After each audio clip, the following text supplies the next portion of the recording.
Welcome to the BiggerPockets Business Podcast, show number 65. Welcome to a real-world MBA from the School of Hard Knocks, where entrepreneurs reveal what it really takes to make it. Whether you're already in business or you're on your way there, this show is for you. This is BiggerPockets Business.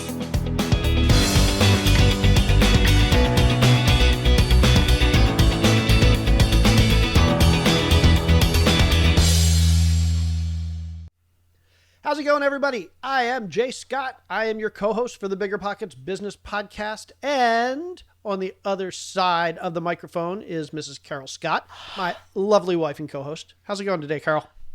Such a happy day. We got our clear to close on our new house, and it's really far away, listeners. We're moving 2 whole streets away. How funny is that, right? So we outgrew our current house really quickly with COVID, 4 of us fighting to be on Zoom at the same time. And we got an early clear to close. Major, humongous shout out to Ellen Christian at Options Mortgage, who's been with us every step of the way. He managed to get the whole thing done in 3 weeks. 3 weeks, outstanding. So we have a big fat renovation project in front of us and can't wait to get started. So great day. Really good day. I'm really excited. As soon as we're done this, we're going over to the new house and we're going to start renovating. Hopefully we can move in a few weeks. But that's not what we're here to talk about. Today, we're here to talk about Sean Poor. So Sean is our guest.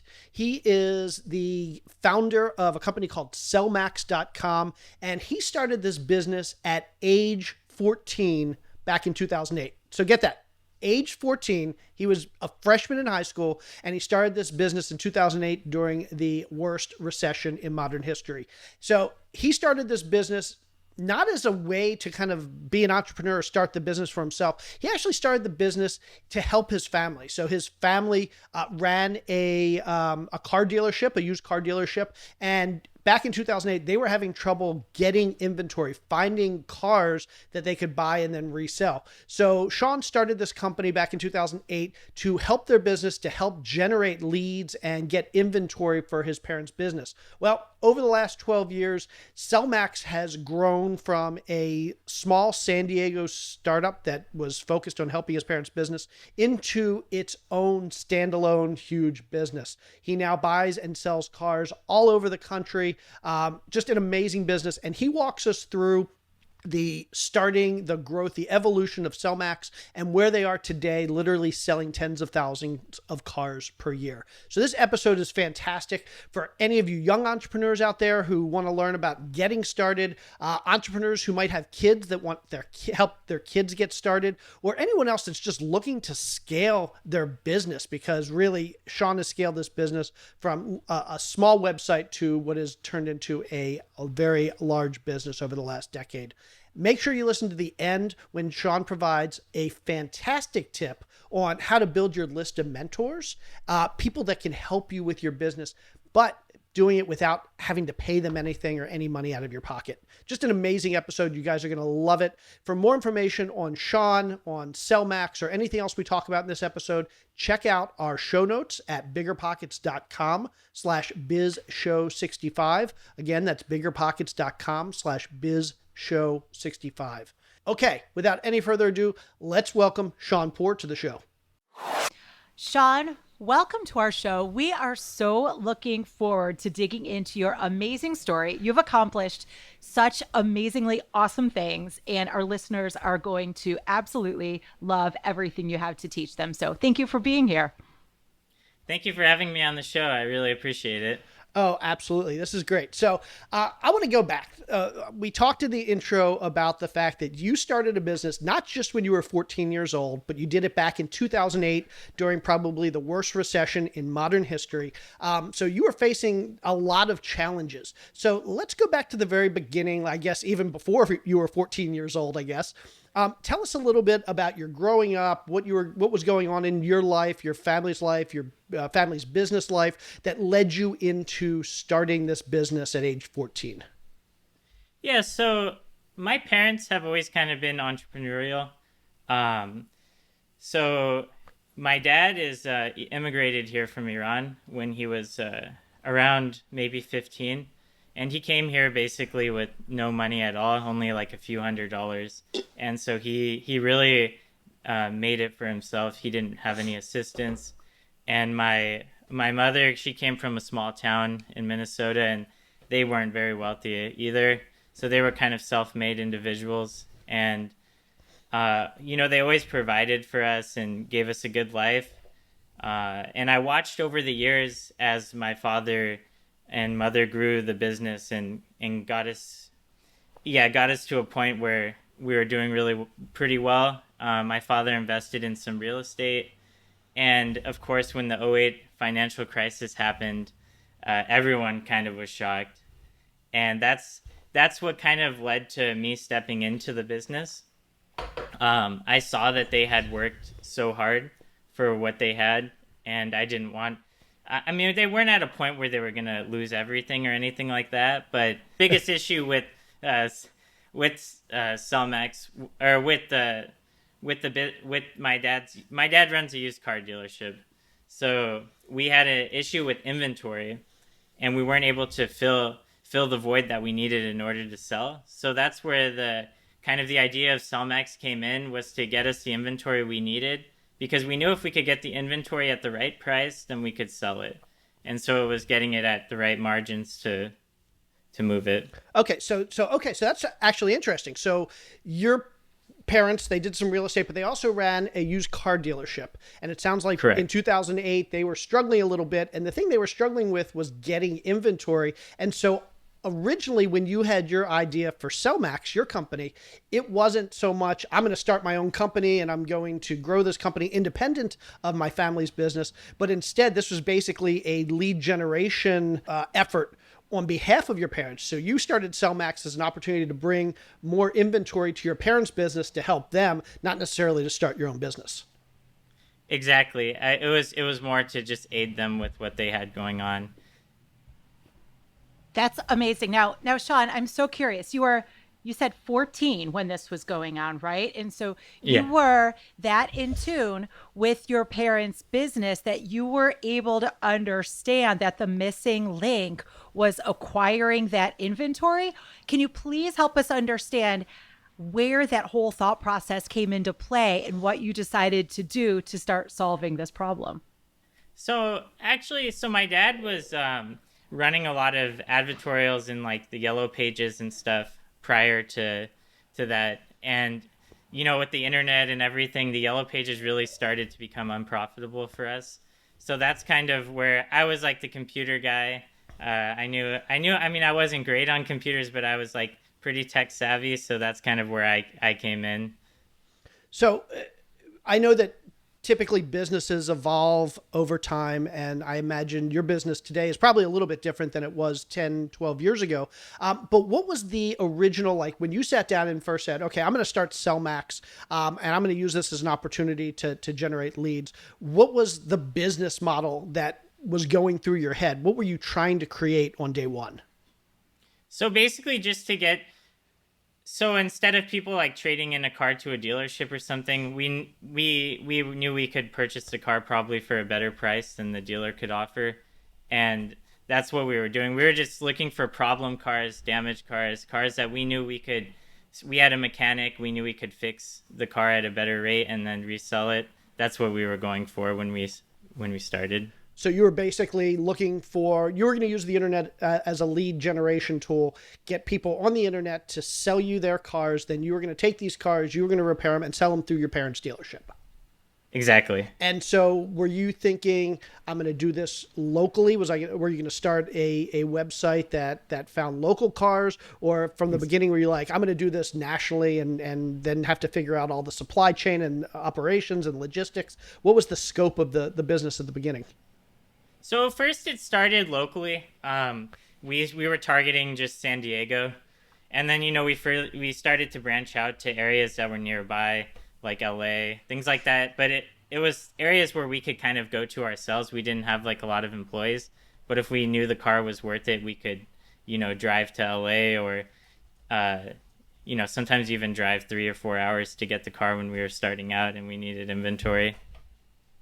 Got it. So you were planning on doing this, somewhat local situation, Yeah, right? And you exactly. you were the tech guy, you knew computers. So what did you do? Did you just build a website? I don't even remember 2008. Were there apps back then? Like what? I'm a very untechnologically advanced person. That's not uncommon knowledge for, people who've heard me before. So what did you build? Did you build a website? Did you throw some code out there? Did you make an app? What did you do? So actually, at first, it started with, I think at the time it was Joomla, which was like a rival of WordPress, which is barely, I mean, it's around still, I believe, but barely anyone uses it now. So I was just, yeah, putting together code from online that I found and just learning as I went. I think it was like really a scrappy situation, just taking everything and putting it together. Um, yeah, so it just started with a small website, but of course, once you had the website online, uh, you know, no one's coming to it. You have no traffic, and that's kind of what led me down this really long path. And it's still a learning process today of marketing, and that's kind of one of the main things that I'm involved in today is the marketing of CellMax. Great. So it sounds like there were really two different avenues that you had to begin to master to get CellMax where it is today, right? So one of them is the site itself, and the second part is the marketing. So I want to explore the first one a little bit first. Like when we go onto the CellMax website now, very streamlined. It's very polished. It looks like, for example, I can put in information about my car, my geographic location, et cetera, et cetera. It walks me through the process. It will give me a quote on what your company would be able to pay for my car. Is that what it looked like way back in the very beginning? What was the functionality the same, or was it substantially different? Substantially different. When we first started out, it basically was like a phone number that said, call this number, and I think it had a basic contact form, but it was a lot less professional. I would say the writing was like written at the time I wrote it when I was kind of younger. There were maybe some spelling mistakes, and but yeah, it's changed a lot. It's transformed a lot. So what came first, your marketing efforts or your first customer? So you put the website out there. At that point, did you actually start doing marketing before that first customer came, or did you have to market for that first customer? And who was that? Do you remember who that first customer was?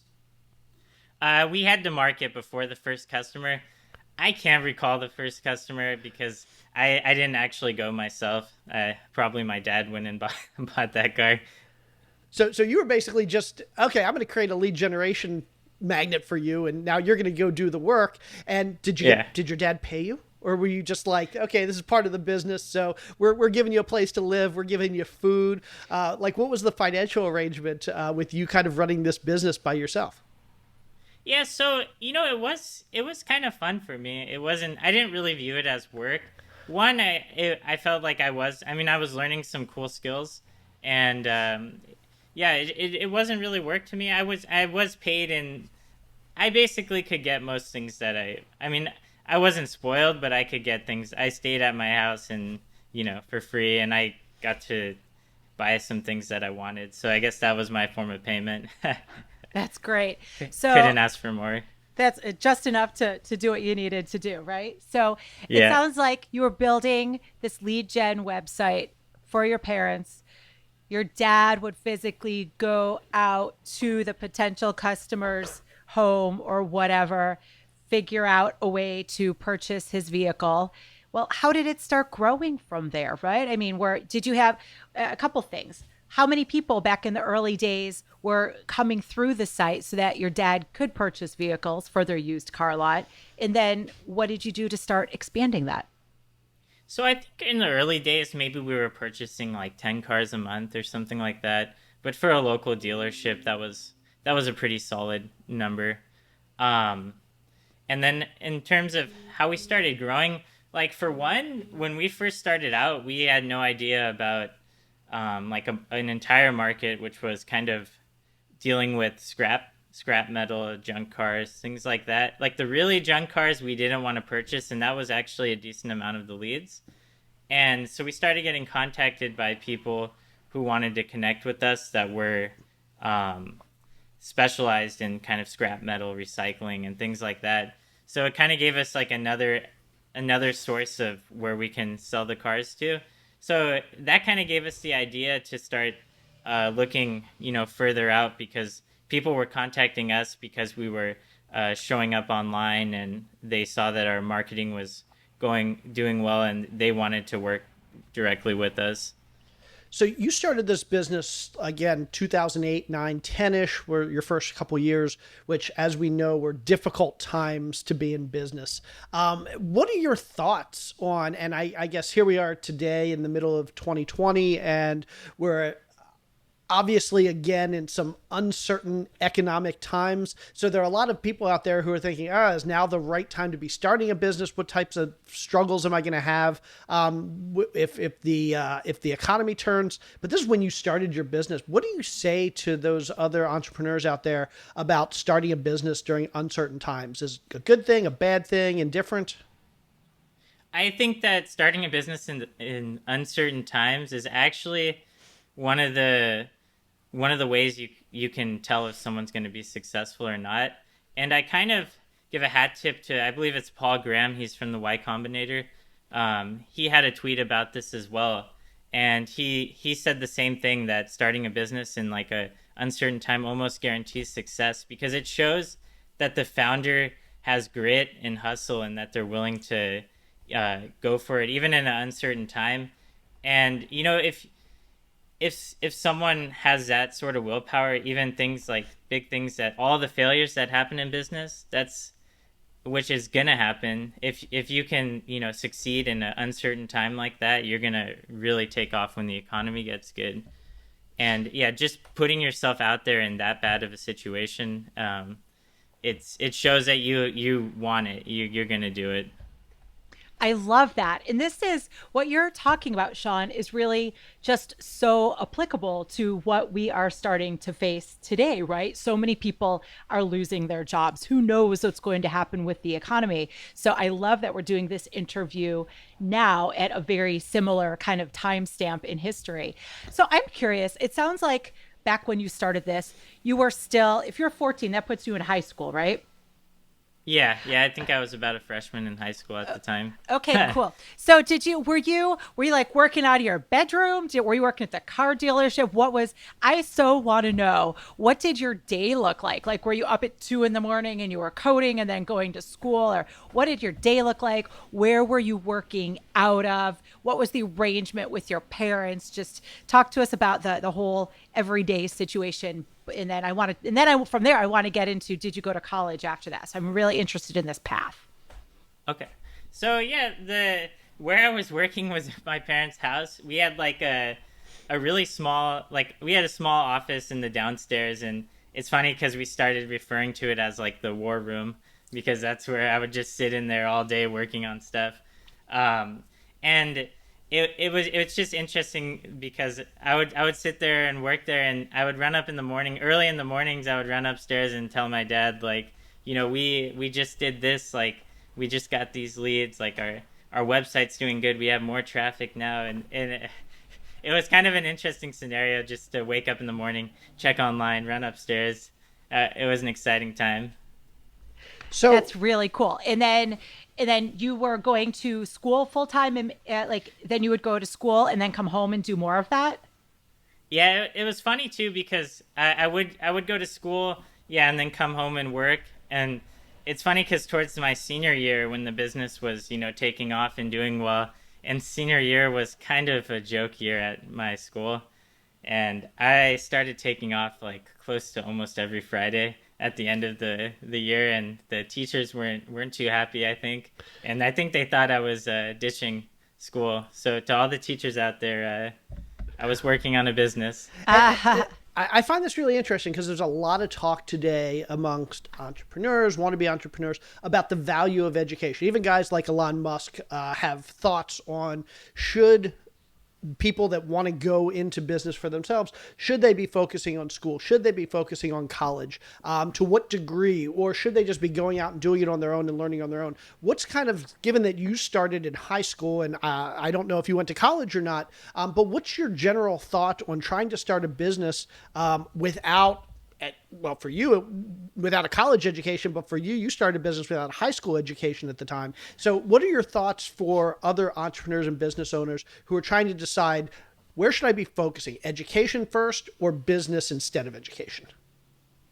So I think education is fairly important. I do feel like I learned a lot more from running the business and working in the business. The things that the school taught me were okay, but what I viewed it more as was a backup plan. So I think it's good to have that peace of mind when I take a risk. I can take a risk and know that like I'm gonna be okay. If I failed today, I could always get a job where I made a decent salary. And I feel like if you don't have the education and the only thing you have is that business, you're gonna be a little bit scared to take maybe the risks that you need to do to make the business succeed. So it gives me a bigger risk appetite. And that's why I'm happy I went to school. My suggestions would be, though, go to a school that's not crazy expensive. Like I went to the San Diego State University, which is near where I live. And I think I paid about $7,500 a year, which is reasonable for a college. I know a lot of people will rack up hundreds of thousands in student debt, and I don't recommend that at all. But if you can go to an affordable school. I took longer as well. It doesn't matter how fast you finish. It took me 5.5 years to get my degree, but because I was working on the business, I just wanted to have it as a backup plan. I love that. And I really love the fact that, again, we have this discussion all the time around education versus not education.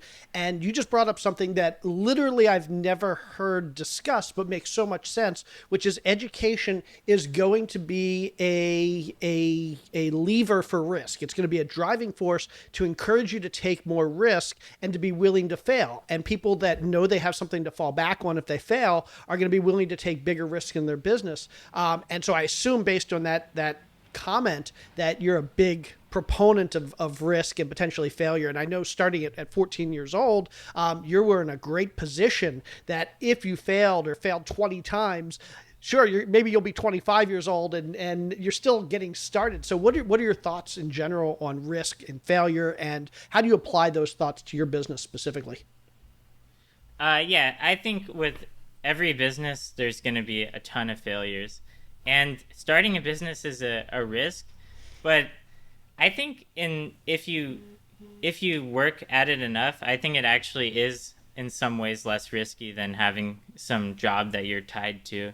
I think being able to support yourself is one of the most important life skills that you can have. So if you want to leave your job, you can. Okay, great. So, Sean, now I'm curious to know, with these efforts back in the early days when you were in the beginning growth stages, were you successful in kind of rescuing your parents' used car dealership? Yeah, it was a successful mission. But the thing was, it actually grew beyond like our expectations, and it grew fast, and we don't really see any downtrend in sight. It's interesting now because we're kind of competing with giants in the industry, Carvana, Shift, CarMax. Those are the guys that we're going after now. So are you still taking the inventory that you generate from CellMax and selling it through your parents' business? Are you still coupled with your parents' business? Or are you kind of independent now and on your own and doing everything through CellMax?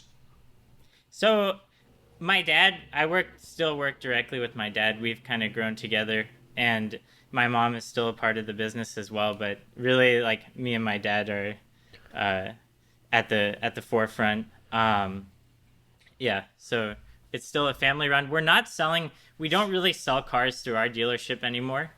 It's become we're operating on like a scale model now, where we have a lot of dealers that work directly with us, where we provide them their inventory and they go and resell it. Got it. So let's walk through. So here we are 12 years later. Models obviously change. Like we talked about, that's pretty common. We learn things over the years. We scale. We find additional opportunities and additional avenues for success. And so you've obviously done that. So let's walk through, like, the operations are always really exciting for me. I know not for a lot of people, but I love the whole supply chain and the operations chain. So let's talk a little bit about, let's say you're in San Diego still. Carol and I are here in Florida. Let's say after this show, we go on and we're looking to sell our car, and we are, and we decide, let's give CellMax a chance. So we go on to CellMax website. We enter all our information. What happens once we hit send on the webpage? Okay, so what we have today is a lot of data from past sales, previous auction history, the partners that we work with. We take all that data, and based on the conditioning of your car, we use that to calculate a price quote that we can pay you for that car. In most cases, we can make an instant offer. In some cases, we're not able to if we don't have enough data. But we try to like give you an offer right away, and if you accept the offer, it gets sent to our towing. Our towing calls you.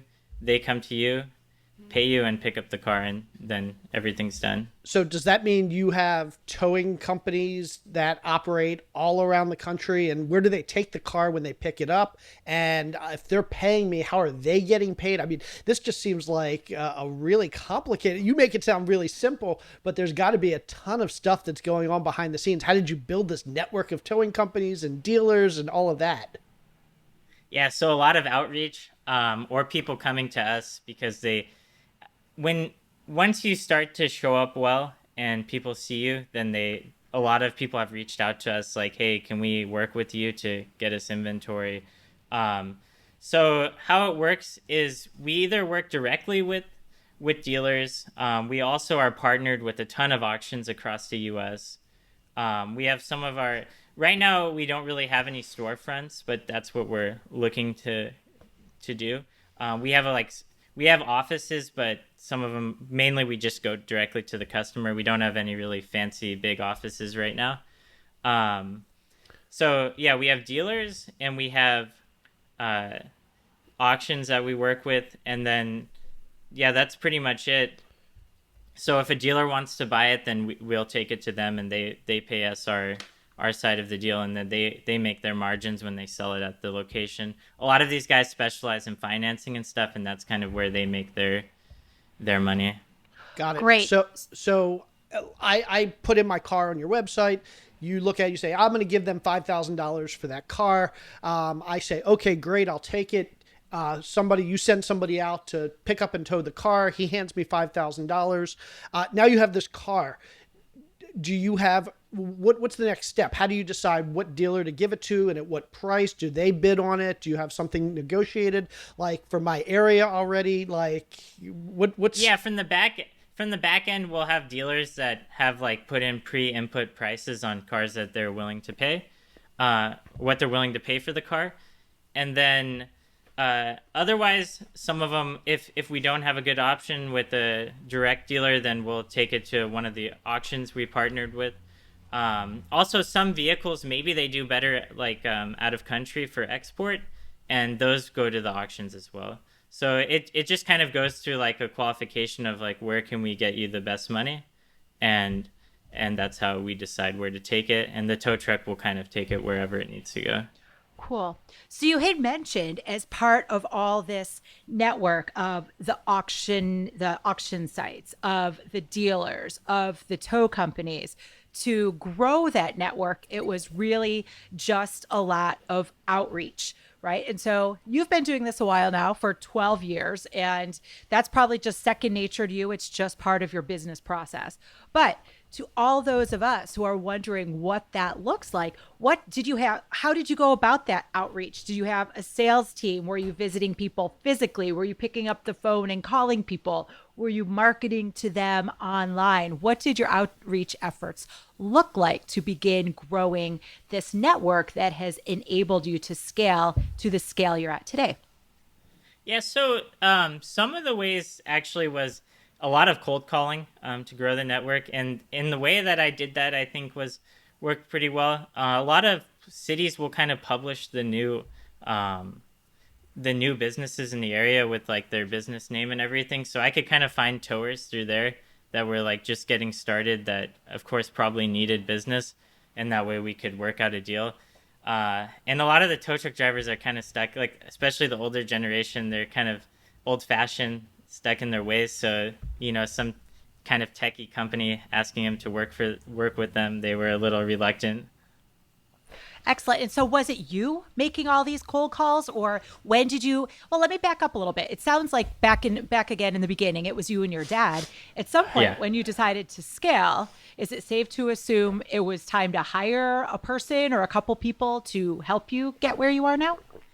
Yeah, we actually, our first hires were like family friends. The main thing to us is more we were like interested in people that we could kind of trust and know that they would do a good job. So a lot of family friends, like my brother's friends, my sister's friends, like we kind of hired those type of people. And then yeah, they were phoning calls, doing outreach. It was kind of like a crazy crazy situation going on. Cool. So how big is the company now? How many employees do you have? What are their different roles in the company?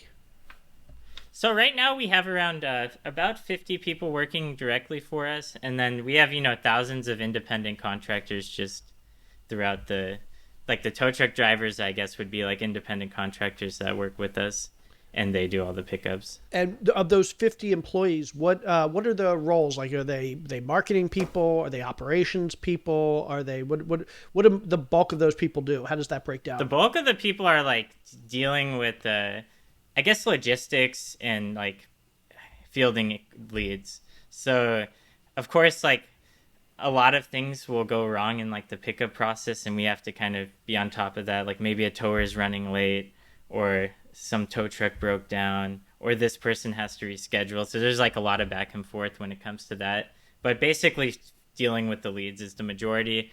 And then we have some people in tech, a few people that do coding and things like that. And then, yeah, a few people work in marketing. But I still like to kind of lead up the marketing. That's one of our most valuable, marketing is kind of the most important thing to the business. So you can keep going and keep growing. Yeah, growing. So you grew from yourself to yourself and your dad to now 50 full-time people. Are you still in your war room, or do you have a central office, or where are you? Do you work remotely? What's your working situation? Yeah, I would like to work. I mean, right now with Corona, I feel like we can't really go anywhere. But yeah, I'm still living in the similar, not with my parents, but in the neighborhood. So I'm not too far away, and we have an office here. Love it. And so we've talked about the people, we've talked about the office space. And back in the early days, you said you were generating about 10 a month, or purchasing about 10 a month. How many cars? Well, two questions. How many people contact your website every month, and how many cars are you purchasing every month as a result of that? Yeah, so right now we get in contact every month. Anywhere from like 5 to 8,000 people are contacting us about their cars, and then the amount of cars we're purchasing is in usually like 3,000, something like that, around there. I mean, 2 to 3,000 is what we're doing right now, and that's with like junk as well. So those are cars that don't have that much value. It's just kind of sitting in their yard. Got it. Wow. And so I know we talked earlier. We don't want to talk too much about dig too deep into numbers. But I know I'm curious, and our listeners are probably curious. What are the margins in a business like this? So if you buy a car for $5,000, what are you typically going to be reselling that for? So what do your gross margins look like? So it depends again on so the vehicle market is really strange. Like sometimes a car will do really well, and for some reason you don't really know why. Maybe if we send it to an auction, maybe someone personally wants that vehicle for themselves. Or sometimes we'll lose money on it. But on average, we're probably it's between 10 to 20% margins. That's great. That's fantastic. So you've got these great margins, you've got these huge numbers, you've got this huge employee base, you have all these systems, all these processes you've built and grown and scaled over all of these years. But I think it's still really important to take a step back and remember, you started this at age 14. You were a freshman in high school. That's a really really big deal. I mean, it's mind-boggling to think our oldest son is 10, and to even begin to conceptualize him beginning a company of the scale that you've grown in 4 short years is just absolutely incomprehensible in like beyond anything I can even imagine at this point. So I would love to hear, Sean, to any young person out there or to parents who may have teenagers who are looking to start a business, what type of tips do you have? What action items can you give those people to actually get a gig going, to start some type of hustle, to just get something off the ground and begin doing it? Yeah, so the number one thing I think is having a good mentor or someone that you can look up to that's kind of been in business before. The number one thing I saw with the people around me and in my age group with business is they don't really think it's possible, or they think you have to be incredibly wealthy to start a business. They just kind of see it outside of their realm of possibilities. So the number one thing I think is to be able to get entrenched with like a group of people or someone who is doing big things or trying to do big things, and that can kind of inspire you to go on to work on your own projects. I really think that a lot of people can start businesses. They just don't think it's possible. So I you're love that. saying, Sorry, go ahead, Carol. no, you're fine. So you're just saying, just believe that it is possible and just take the steps and get out there and do it. Realize that it is possible. There are people who have done it successfully. And what would you say? Is it because of mastering marketing, for example? Is it because, or is it just simply because of just grit and hard work and persevering? I mean, what would you say are, I don't want to say the secrets, but what have you done consistently over and over through all these years to enable you to continue growing in the way you have? So I think, yeah, marketing to me was important, but I think it just depends on what your business is. So you need to get good at all facets of your business. Like you need to be good at every aspect. Marketing, if marketing is important to you, get good at, like, be decent at marketing. If programming is good, learn about programming so you don't get taken for a ride later on. So anything that you think is going to be valuable to you, do some digging, try it a bit. Don't go in there blind. Otherwise someone's gonna, take you for your money.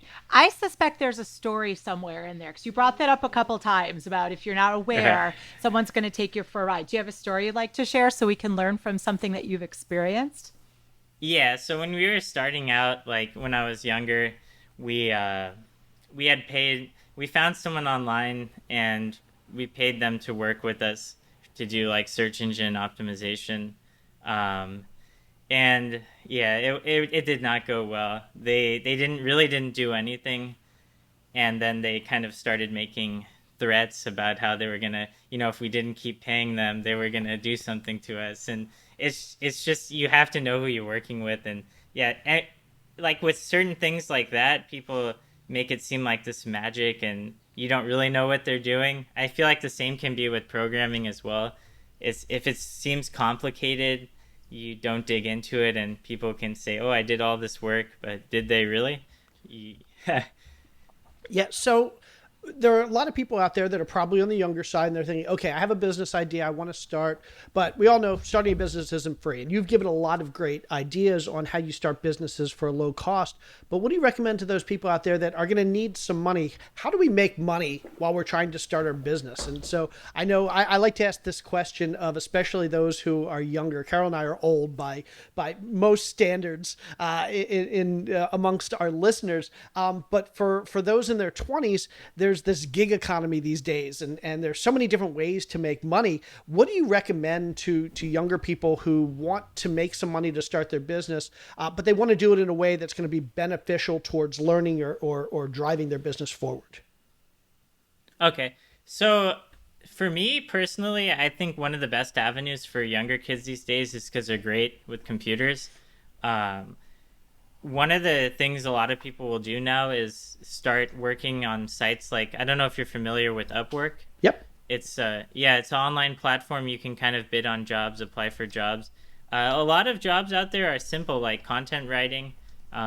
Kids can write decent content these days, and they'll pay you per word or something like that. And what's great about that is it kind of gives you an in with someone who's doing. If you want to get into like working online, the person who's hiring you to write content for them, they probably have a business that they're running, and that's kind of a great way to for like a foot in the door to a mentorship or to get to know someone. Once you have some sort of relationship, it's kind of hard to go up to someone right away and say, hey, will you teach me how to start a business, because it's a lot of work on their end. And Yeah, that's a really good point, because you mentioned earlier that your number one tip for young people is to build a good network, have a mentor. But a lot of us ask, well, how do I build that network? How do I find these people that are successful? And you kind of just brought it all back with your answer to the question of how do I make money? And that's a great point. If you can do these small gigs, no matter how small they are, it puts you in contact with people who are literally paying you to do stuff for their business. That means they're business people. They have a successful business. And once you're in contact with them, it's real easy to then leverage that relationship. And I think one thing that people, we talk a lot about on this show, and people have to remember is, to get value, you need to give value. So this is also an opportunity to say, okay, you need more content for your business. I'll make you a deal. I'm not going to charge you for the content, but let me take an hour of your time to pick your brain and ask you questions. So there's an opportunity there, as you network and build relationships with these people who are paying you to help them in their business, to then make a trade and get them to give back to you in your business. So love that. I also want to point out to our listeners, I'm thinking back here, Jay. I'm thinking back, Sean. Again, Jay and I we're pretty old at this point, and what you're talking about really, especially that point you just hammered on, really takes me back to like right out of college, forever and ever and ever ago, right? When I was looking for a job and that type of thing. And in the beginning, I would sometimes go take a 2 or 3 day gig with a temp agency, for example, and not because I was necessarily thrilled about the specific data entry task or answering the phones or whatever they needed for a day or two, but the fact that it put me in contact with people who owned businesses, with people who knew other people that owned businesses, with people who had bigger and more exciting and just fresher opportunities. That was the most valuable thing that ever could have happened back then. So I love that you're reiterating to all these young people, you don't necessarily have to be out there doing your dream situation right from the beginning. It's just figuring out where you can create value and making sure you are providing that value to the right people and then seeing how it grows from there. So thank you for reminding us all. I think if we all step back and take a look back to what we were doing in our early careers, we'll remember we can pass those tips on to this generation now. So it's very fun. So I'm curious, Sean, what is next for CellMax? What's coming up? What's coming down the line? So right now our goal is to, like I said, we're competing with these guys now who are giants in the industry like Carvana, CarMax, Shift. And these are guys that have like a ton of VC-backed funding. So our goal is to kind of go head to head with them eventually. And what our differentiator there is that we're a little bit more personal on the side of things. I feel like we started with family roots and we still kind of run our business with that. So a lot of these companies like Carvana, Shift, these guys, if there's a little bit something wrong, they have this process that they have to follow exactly. And we kind of are in a situation where we work to solve problems. And if something isn't exactly right, we'll try to get them there. And I think that's kind of where we can fit in the market. And the goal is eventually to have, we believe that there's a lot of value in having a location in every city. So that's what the goal is going to be, is slowly picking up new places and putting storefronts where people can just drive in, because there's a lot of trust there with that. That's awesome. Love that. Okay. Well, I think we are now at the point in our show to do the last segment that we call Four More. And this is where we ask our guests the same 4 questions, and we give you the opportunity to give us rapid fire answers to those questions. And then at the end, we get to the more part of the 4 More, where we're going to let you tell our listeners where they can get in contact with you, where they can learn more about you and your business. Sound good? Okay. Yeah, sounds good. Okay, then I'm going to take the first question. So, Sean, what was your very first or your very worst, I'll let you decide which one, job, and what lessons did you learn from that? And I don't even know if you had a job. If you started this at 14, this might be a weird question. Did you have a job before this? So that's what I was going to say. I've never technically been employed, but I guess washing cars at the used car dealership was like one of, I guess, my first and worst job. That's like a pretty hot in San Diego out there, wiping down the cars. How old were you when you were washing cars? Were you like 3, or did your dad let you wait till you were like 12? Probably around that age. Yeah. I've always kind of been around the dealership. You just grew up into it. I love it. So I'm curious, the second question, what is the best piece of advice you have, Sean, for small business owners that you haven't yet mentioned today? Yeah. So I was going to say here that the most important thing is to build the knowledge that you need to have.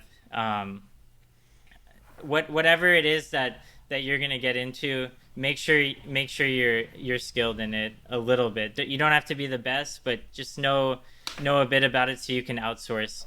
If you're going to outsource, you can outsource to the right people that aren't going to take advantage.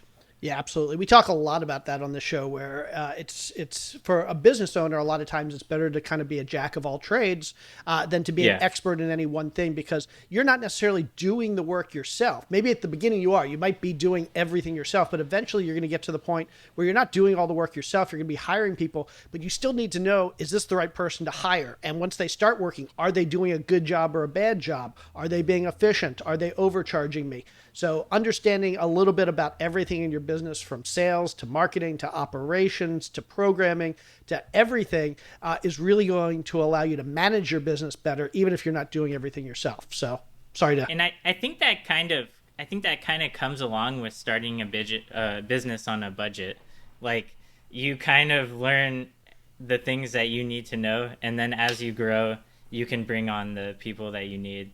So I think right now, if someone gave you, like, you were young and someone gave you all the money you needed to start a business, it might go worse for you than if you started from scratch, because you're just going to be throwing it around and not really knowing what you're doing with it. I think it's like that growth where you're leading up to knowing what you're doing is important. That's a really good point. Yeah, it's gold. You always hear people saying, "Well, if I had $100,000 or $1 million, I'd have a super successful business." But the reality is, without the knowledge behind it, money isn't going to help you. So I absolutely love that. Speaking and you know the value. Oh no. And you know the value of every dollar, like, that you worked for. If money's just handed to you, then I still look for, like, decent prices on things. I'm not like just picking the first person. I look for that I'm getting a decent deal. That's a really good point. Okay, well, on the topic of knowledge and information and education in business, what is your favorite book? So what's a book out there that many of us may not have read, but that you really like? So there's I guess there's two. Maybe a lot of people have read the How to Win Friends and Influence People. I think that one's pretty popular. Another one that I like is it kind of is like a paradigm shift. It's a book by MJ DeMarco, The Millionaire Fastlane. Yep. It kind of, the title everyone says is kind of cheesy, but it's really, once you dig into it, it's more about the mindset of what the difference between working a job and running a business is. Absolutely. And I've actually been a member of MJ's internet forum since 2008, like literally within about 2 months of when he started it. So I'm very familiar with MJ, and he has an awesome book there. Yeah, he seems like he's a cool guy. Yep.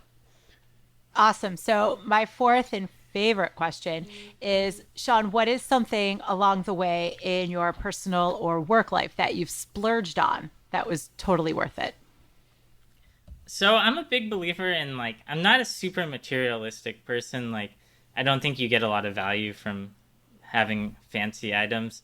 So I like vacations, and I recently went, like, I guess 2 years back, I went on a trip to Denmark, and that was pretty cool. I saw Copenhagen and some other cities over there, and that was totally worth it.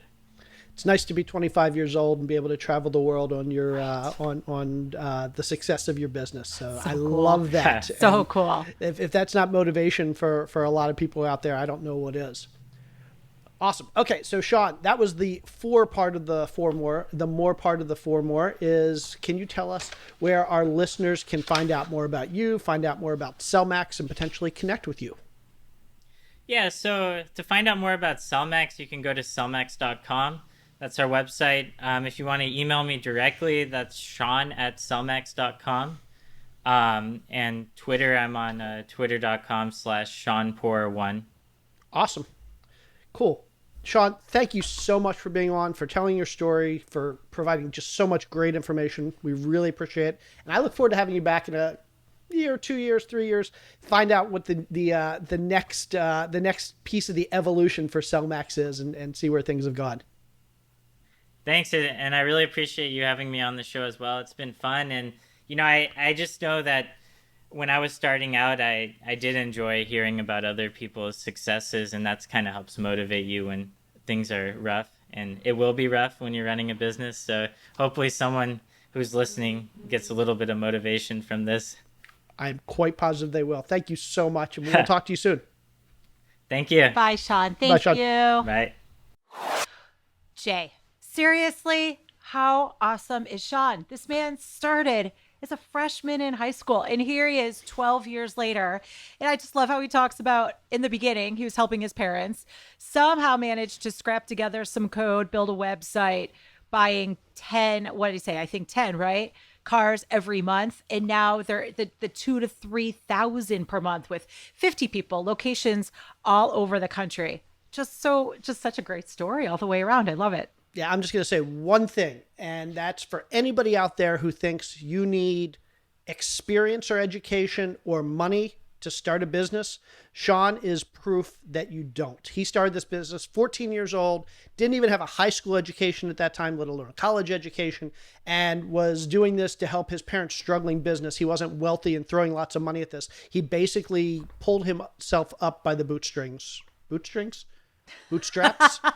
Do boots have... You tug at heartstrings, you pull bootstraps. So, okay, I don't have boom. boots, so I Put 'em wasn't sure if they together. had strings or straps. Yes, Okay. that's right, Mr. Flippy Floppy. Yeah. But I love this episode, and it was just so motivational for anybody out there that's starting at a young age, that has kids that might be starting at a young age, or people who are just looking to scale their business and just need that motivation to know that you can do it if you put in the time and the effort. So thank you, Sean, for being on. Carol, are we good for this week? I think it's time to wrap it up, baby. Alrighty. Thank you, everybody, for tuning in. Stay happy, stay healthy. We will see you again next week. She's Carol. I'm Jay. Now go realize that you too can start a business today. Have a great week, everybody. Thanks, everyone. Thanks for tuning in. See you next time. See ya.